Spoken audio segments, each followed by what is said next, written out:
മുൻമന്ത്രി അൽഫോൺസ് കണ്ണന്താനം കേന്ദ്രമന്ത്രിയായിരിക്കെ അദ്ദേഹത്തിന് അനുവദിച്ച ഔദ്യോഗിക വസതി ഒഴിയാൻ വിസമ്മതിച്ചിരിക്കുകയാണ്.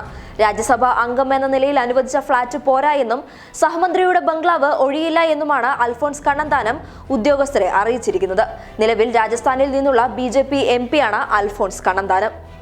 2018 മെയ് 14 ഇലക്ട്രോണിക്സ് IT വകുപ്പ് കണ്ണന്താനത്തിൽ നിന്നെടുത്ത് മാറ്റുകയും പൊതുതിരഞ്ഞെടുപ്പ് വരെ ടൂറിസം വകുപ്പ് മന്ത്രിയായി തുടരുകയുമായിരുന്നു.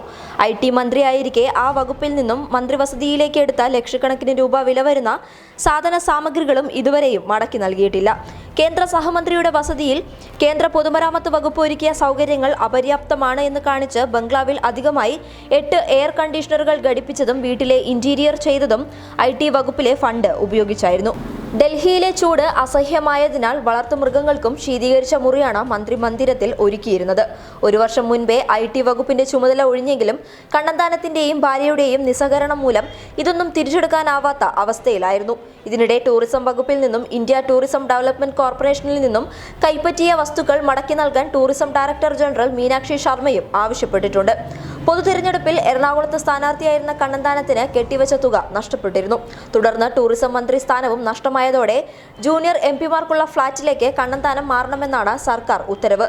ഇതറിഞ്ഞ് എയർ കണ്ടീഷണറും മറ്റും മാറ്റാനെത്തിയ IT വകുപ്പിന്റെ ജീവനക്കാരെ മന്ത്രിയുടെ ഭാര്യയും ജോലിക്കാരും ശകാരിച്ച് മടക്കിയതായും പരാതിയുണ്ട്.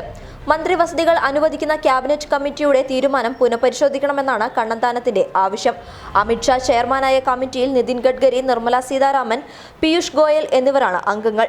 ഡൽഹിയിലെ ഔദ്യോഗിക വസതികളുടെ ചുമതലയുള്ള ഭവന നഗര വികസന മന്ത്രി ഹർദീപ് സിംഗ് പുരി കണ്ണന്താനത്തിന്റെ കാര്യത്തിലുള്ള തന്റെ നിസ്സായാവസ്ഥ പ്രധാനമന്ത്രിയെ അറിയിച്ചു കഴിഞ്ഞു. അനധികൃതമായി വസതികൾ കൈവശം വയ്ക്കുന്നവർക്കെതിരെ മോദി സർക്കാർ സ്വീകരിക്കുന്ന ശക്തമായ നിലപാടുകൾ കണ്ണന്താനത്തിനെതിരെയും ഉണ്ടാകുമോ എന്ന ചോദ്യമാണ് ഇപ്പോൾ ഉയരുന്നത്. News desk public Kerala. Aiwa silks, Kasaragod, Kanhangad, Mangalore.